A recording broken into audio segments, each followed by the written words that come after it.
आलू अंडे रेसिपी या आलू अंडे का सालन मेरी और मेरे घर वालों की फेवरेट डिश है और ढाबे होटल में सबसे ज्यादा बिकने वाला पाकिस्तानियों का पसंदीदा है ये आलू अंडे का सालन। अस्सलाम वालेकुम, मैं हूँ दुआ और आज मैं आपके साथ शेयर करने वाली हूँ आलू अंडे रेसिपी। ये रेसिपी खास होने वाली है, आप सब ने कोरमा भूल जाना है। बस इस रेसिपी को एज इट इज फॉलो कीजिएगा ताकि जायका और खुशबू बरकरार रहे। तो चलें बनाना शुरू करते हैं। एक कढ़ाई ले लेते हैं और उसमें आधे कप से थोड़ा सा कम तेल डाल देते हैं और दो दरमियानी साइज के प्याज काट के डाल देंगे।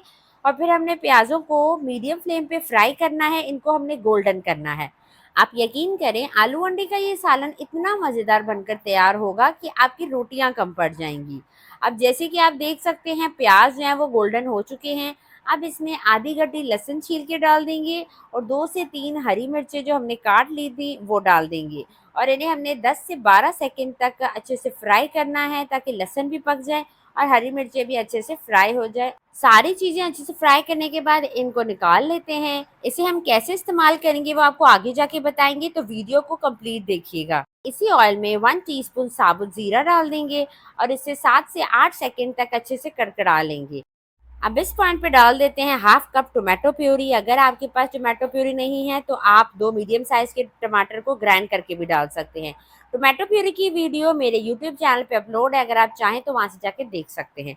मसाले डाल देते हैं हाफ टी स्पून हल्दी, 1 टीस्पून पिसी लाल मिर्च, हाफ टी स्पून जीरा पाउडर, 1 टीस्पून धनिया पाउडर और 1 टीस्पून इसमें जाएगा नमक। अब इन मसालों को बहुत अच्छे से भून लेंगे। जितने अच्छे से हम ये मसाला भूनेंगे उतना ही मज़ेदार आलू अंडे का सालन बनकर तैयार होगा।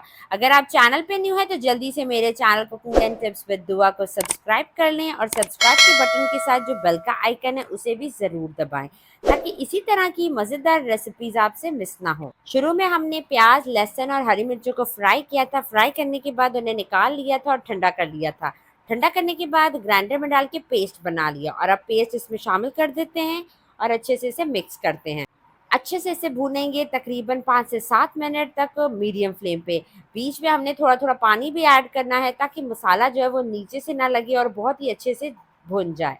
आलू अंडे का सालन बनाने के लिए मसाले को एक्स्ट्रा भूनना पड़ता है ताकि इसमें अच्छा सा टेस्ट पैदा हो। अब इसमें डाल देंगे 3 से 4 आलू। ये आलू मैंने बॉईल कर लिए थे, ये मैंने फुल बॉईल नहीं किए, ये 80% तक गले हुए हैं।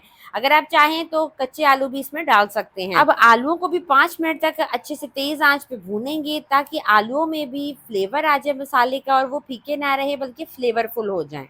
आलूओं को हमने बहुत अच्छे से भून लिया है। आप देख सकते हैं ये जो ऑयल है वो भी ऊपर आ गया है।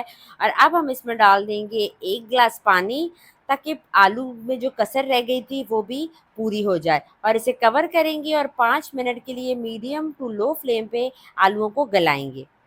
5 मिनट के बाद कवर हटाते हैं। आप देख लें कि इसमें पानी जो है खुश्क हो गया है और आलू भी गल चुके हैं। अब इसमें 1 गिलास ग्रेवी के लिए हम गर्म पानी डालेंगे। जितनी आपको ग्रेवी चाहिए आप उतना इसमें पानी डालें और अब इसको मिक्स करेंगे और फिर हमने इसमें बॉयल अंडे डाल देने हैं जो मैंने पहले से छील के रख लिए थे। आप जितने अंडे डालना चाहें इसमें आप डाल सकते हैं। अंडे डालने के बाद इसमें चम्मच नहीं चलाना है, बस कढ़ाई को उठा के थोड़ा-सा हम हिला देंगे और हमने फिर इसको 5 मिनट के लिए मीडियम टू लो फ्लेम पे कवर करके इसे दम देना है। अब चूल्हा कर देते हैं बंद और कवर हटाते हैं। आप देख सकते हैं आलू अंडे का सालन, आलू अंडे की रेसिपी बिल्कुल रेडी हो चुकी है। अब इसमें हरा धनिया थोड़ा ज़्यादा डाल देते हैं क्योंकि हरा धनिया इसमें ज़्यादा अच्छा लगता है और जूलियन कटी अदरक डाल देते हैं। बहुत ही मज़ेदार, शानदार ये आलू अंडे की रेसिपी तैयार हुई है। आपने इसे ज़रूर ट्राई करना है और कमेंट सेक्शन में मुझे अपना फीडबैक देना है। वीडियो पसंद आए तो इसे लाइक करें। आपको डिश आउट करके दिखा रहे हैं। आप चाहें तो इसे दावतों में बनाएं, मेहमानों को खिलाएं, घर वालों को खिलाएं, सबको ये बहुत पसंद आता है। ढाबों पर भी ये आपको मिलेगा, ये बहुत शौक से खाया जाता है, तो आपने भी इसे ज़रूर ट्राई करना है और मुझे कमेंट सेक्शन में फीडबैक देना है। इसी के साथ इजाज़त चाहती हूँ। अपना ढेर सारा ख्याल रखिएगा, दुआओं में याद रखिएगा। अल्लाह हाफ़िज़।